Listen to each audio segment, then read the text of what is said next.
So there's always a debate on whether your primary residence is an asset or a liability if you own the home. The best way you ensure that it can be an asset and be an investment is if you plan to trade up. So live in the house 3 or 4 years, then move up to something bigger and better. In order to make that process work, though, you have to be sure that you're in an area where the values of the properties are going to increase. So right now, I'm in Lower Edo, south end of 5th Ward.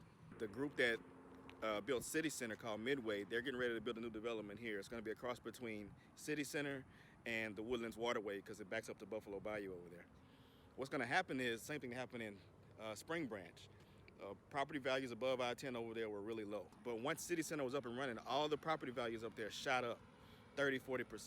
So you come to 5th Ward right now and buy a property, sit on it for 3 or 4 years, you're going to see a lot of value appreciation in that property.